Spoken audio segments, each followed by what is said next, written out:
dan Allah a mai da wuka,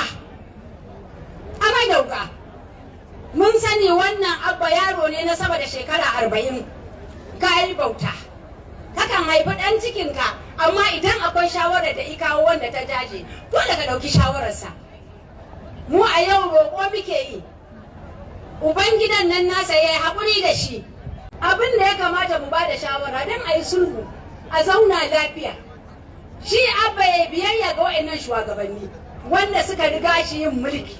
Wannan aikin na jirgin ƙasan da ake faɗa aiki ne wanda Dr. Abdullahi Umar Ganduje shi ya bujiro da wannan aikin tun lokacin da ake zamanin shugaban ƙasa marigayi Buhari. An riga an gama komai, abin da ya rage a fara sa tiraku ne, abin da zai kama daga can kwanar dawakin kudu haka jirgin zai tafi, ba zai tsaya ba har sai ya je su da wani ina daga wurin Dr. Abdullahi Umar Ganduje. Tunda duk abin da muke kafarsa muke bi, sawunsa muke bi, shi muke kwaikwayo a cikin al'amuran nan gabaki daya. Mun yi murna, mun yi farin ciki, duka ba a daɗe ba da ya shigo wannan jiha mai albarka suka karɓi mutumin da yake kan karagar mulkin gwamna a yau. Kamar yadda Right Honorable Alhassan Ado Dogo ya faɗa, ba ƙaramin gwagwarmaya aka sha ba. An je tribunal, an je appeal, an je spring, an je komai. Allah ya ƙadarta Abba Kabir Yusuf shi za a rantsar a Kano a matsayin gwamna. Aka kuma rantsar, amma cikin wannan rantsuwa ba a san hikimar Ubangiji ba a ciki kuma. Domin a yanzu cikin ruwan sanyi, Allah cikin ikonsa sai ya ga ba inda ya fi dacewa, ba inuwa mai sanyi, mai inganci, mai albarka, mai ƙaunar jama'a da kuma zaman lafiya na al'umma baki ɗaya, sai dai wannan jam'iyya ta APC. Kuma saboda dattako irin na Dr. Abdullahi Umar Ganduje, saboda bawa ne uba na kowa, haka ya tako ƙafa a ranar ya dawo daga doguwar tafiya da yi. Amma a ranar ya shigo cikin birnin Kano sai da ya tabbatar ya karɓi Abba Kabir Yusuf a matsayin ɗan wannan jam'iyya tamu ta APC. Wannan abu ne na alfahari, abu ne na jin daɗi. Domin Abdullahi Umar Ganduje nan da muke magana, bawa ne da bai san gaba ba, ba ruwansa da gaba, bawan Allah, babu kiyayya a cikin zuciyarsa. Roƙo da muke yi ga shugabanni, domin dukkanmu gabaki ɗaya kowa akwai irin baiwar da Allah ya bashi, akwai irin matsayin da Allah ya hore maka. To Allah yana so wannan matsayin da ya hore maka kai amfani da shi wajen inganta rayuwa na al'umma. Kada mu so kanmu. Abdullahi Umar bai taɓa son kansa ba, duk abin da zai yana yi ne saboda al'umma. Kowa ya riga ya san muna da gidauniya wanda ake kiranta Ganduje Foundation, kuma kowa ya san irin alheran da ake ta famar yi na tabbatar an inganta rayuwa ta al'umma. Saboda haka wannan shawara ko kuma yanayin al'amari da ya taso da shi wannan gwamna na yanzu daga ya dace ya dawo jam'iyyar APC, ba wani abin damuwa ba ne, abu ne na murungumi juna.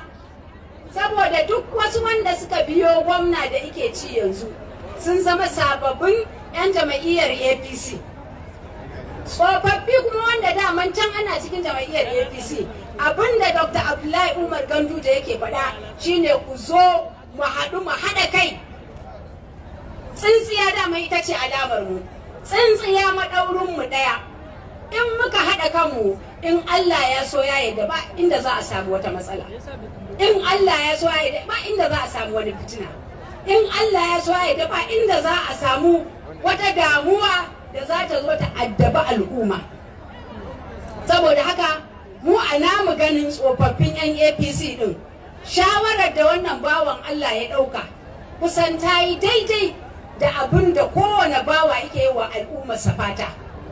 Domin ya taho jam'iyyar APC ne ba don komai ba don ya yi wa al'umma aiki.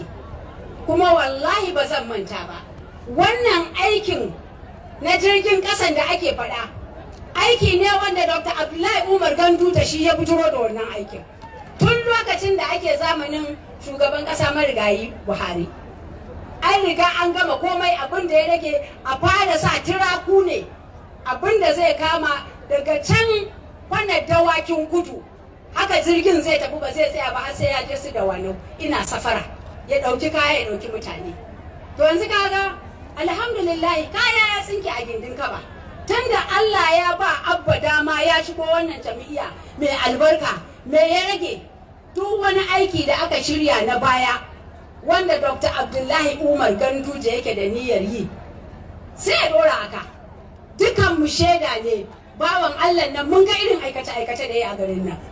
Kusan ina ganin har akwai wani abu da ake masa in ka fito aiki, duk inda ka je aiki akwai waka wanda ake sawa kan cewa da zara an gan shi ba zancen hutawa. Duk inda ya shiga baya tsayawa sai ya tabbatar abin da aka sa a gaba, abin da zai amfani al'umma na jihar Kano da kuma Najeriya, in Allah ya so ya yarda an ci nasara haka. Baba uba ne, uba ga kowa da kowa, bawa ne mai haƙuri, su sun riga sun zama shugabanni. Allah Ubangiji ya ba su dama ga baki ɗayansu, sun samu dama sun shekara takwas suna gwamna a jihar Kano.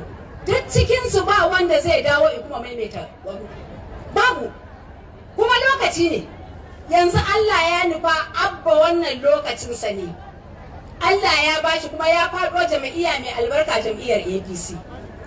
Me ya rage mu masa?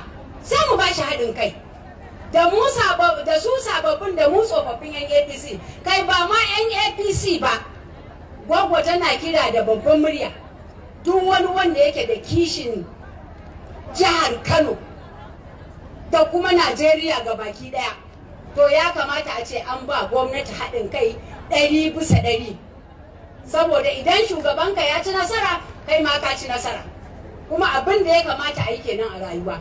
Saboda haka ni ina roƙo ga shugabanni wanda suka gama mulki ya shuɗe suka riga suka sauka, don Allah su haƙuri, don Allah a mai da wuƙa. Mun sani wannan Abba yaro ne na sama da shekara 40, ka yi bauta, kakan haifi ɗan cikinka, amma idan akwai shawarar da ikawo wanda ta jaje dole ka ɗauki shawararsa. Mu a yau roƙo muke yi, Ubangidan nan nasa ya yi haƙuri da shi, tun da ya yi niyya ya aiki ya bauta wa jihar Kano, don Allah ya haƙuri a mai da wa'annan makaman yaƙin, a ƙyale bawan Allah nan ya aiki yadda ya kamata. Dukkansu ga baki ɗaya Allah ya ba su iko, sun yi mulkin nan sun gama lafiya. Dole mi wa Abba fata Allah ya taimake shi ya mulkin nan lafiya ya gama lafiya. Ni kaka ce, ba na ce uwa kaɗai ba, saboda mafi yawa 'yan ƙanana a nan sun zama kusan 'ya'yanmu, kuma ba abin da ba mu gani ba.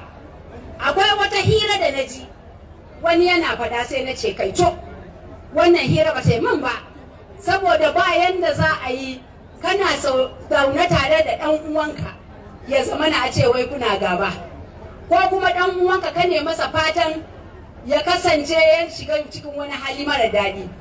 Duk wanda ya faɗi wannan babu gaskiya a ciki.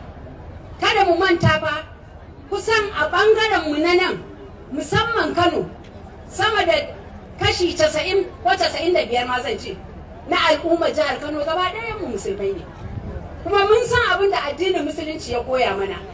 To me yasa za mu je gindin wasu muna ziga su suna yin abin da bai dace ba? Abin da ya kamata mu ba da shawara don a yi sulhu, a zauna lafiya.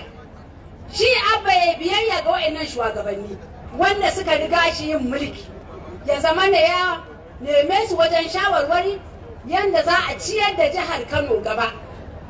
Ya yi musu biyayya, ba laifi a cikin wannan, saboda shi ma yanda suka yi wataran suka gama, in Allah ya so ya da kamar yau ne a wajen Ubangiji, shi ma za a ce masa former governor of Kano State, ko ba haka bane? Shi ma za a ce ya gama ya zama tsohon gwamna, wani kuma Allah zai bashi sa'a ya hau shi ma. Saboda haka gwagwa abin da take gida shine shugabanni kamar yadda Dr. Abdullahi Umar Ganduje ya faɗa, a zo a haɗa kai ga baki ɗaya, babu nuna bambanci.